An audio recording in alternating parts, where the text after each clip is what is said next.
you, Joey, particularly with some of the bands that you've been working with, you know, a little bit of drumming with Metallica and working with Ministry and stuff like that, have you taken, have you learned anything or taken any inspiration from working with some of those older bands that I guess are like your idols and brought it into the forum? Yeah, definitely. Especially with Ministry, that really, you know, that's the first time I ever played to a click because of all the samples and stuff like that, and that really helped out, like, you know, the consistency of my double bass and really staying on a meter really well, you know. And with Korn, that really helped me, like, kind of like, really, I thought that was going to be really easy walking into that, you know, to tell you the truth. And actually it was a little bit more difficult because I was still like, man, I'm pulling back as much as I can. They're like, dude, you got to still slow down. They're like, slow down. So that helped with my meter a lot too as well. So I got the impression that particularly when you got back to make the Volume 3 album, there was almost an element of fear between members of whether you could get on for long enough to make that album and kind of learning to work with one another again. Whereas for this album, it sounds like there was just instant excitement that you were back together and you were going to make another album. Yeah, it was very much like coming home, man. It felt really good. And, you know, just, you know, seeing how everybody has changed as people and embracing that change and really just trying to let go of the energy that you've treated each other with in the past, you know. I mean, that's really been the one obstacle that has held Slipknot back, and now that we're starting to grow and understand that we have changed, the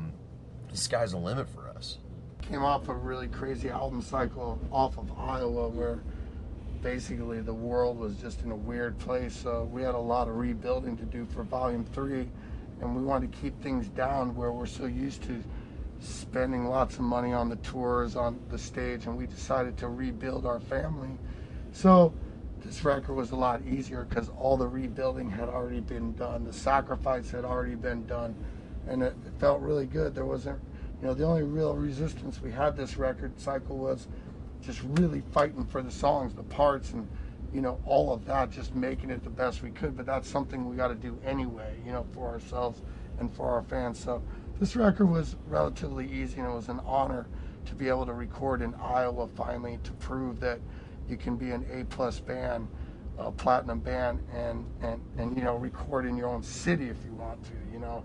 We're trying to break that kind of mold for a long time. Do you think did the other band members notice that, you know, that Joey's played in all these different bands as kind of like a different approach? Because musically, I think this album is the most musically accomplished thing that Slipknot have done. Like the guitars and the drums are kind of immense all over the place, but in a good way. It's almost like a new level of organized chaos, if you like, within the musicianship, to my ears listening to it. Yeah, well, we try to evolve, you know, and I think we all do that. Just as you get older, you do that, you know, and you learn things. You're always learning something, you know. I mean, and the type of musicians that we are, we're trying to push what we do as musicians to another level. And when you do that, sometimes you take steps backwards to take steps forwards, you know, and that's why I like to look at this album as kind of an evolution on the Iowa album, you know what I mean? And maybe the next album we do will be an evolution of the Subliminal Verses. But you can definitely see where, you know, like Joey's talking about pulling back with Korn and all that stuff, there's definitely elements to that on this record.